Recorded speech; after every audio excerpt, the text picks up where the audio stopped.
കണ്ണൂർ ചെണ്ടയാട് വിദ്യാർത്ഥിയെ ആക്രമിച്ച ഒരു തെരുവുനായക്കൂട്ടം സ്കൂൾ വിട്ട് വീട്ടിലേക്ക് പോകുന്നതിനിടെയായിരുന്നു ആക്രമണം. 2ാം ക്ലാസ് വിദ്യാർത്ഥി ആയിഷ അത്ഭുതകരമായി രക്ഷപ്പെട്ടു.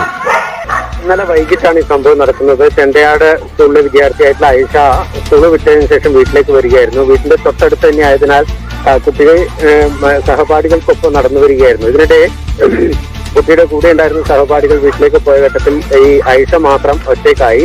അവൾ വീട്ടിലേക്ക് പോകുന്നതിനിടയിലാണ് ഇത്തരത്തിൽ ആദ്യം ഒരു 3-4 നായ്ക്കൾ കുട്ടിയുടെ പിന്നാലെ കൂടിയത്. അത് കേട്ട് അടുത്ത സ്ഥലത്തുണ്ടായിരുന്ന ഒരു 5-6 നായ്ക്കൾ കൂടി കുട്ടിയുടെ പിന്നാലെ കൂടുകയായിരുന്നു. തുടർന്ന് വലിയ തരത്തിൽ ശബ്ദം വെച്ചുകൊണ്ട് കുരച്ചുകൊണ്ട് കുട്ടിക്ക് പിന്നാലെ നായ്ക്കളും അലറി വിളിച്ചുകൊണ്ട് ആയിഷയും വീട്ടിലേക്ക് ഓടുകയായിരുന്നു. ഇതിനിടെ കുട്ടിയുടെ മാതാവ് പുറത്തിറങ്ങി.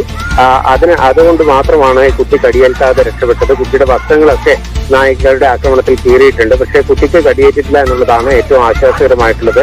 മേഖലയിൽ തെരുവ് നായ്ക്കളുടെ ശല്യം വളരെ വ്യാപകമായിട്ടുണ്ട് എന്നുള്ള പരാതി നേരത്തെ തന്നെ ഉണ്ടായിരുന്നു. ഇന്നലത്തെ ഈ സംഭവത്തോടുകൂടി പരിസരവാസികളാകെ പരിഭ്രാന്തരാണ്.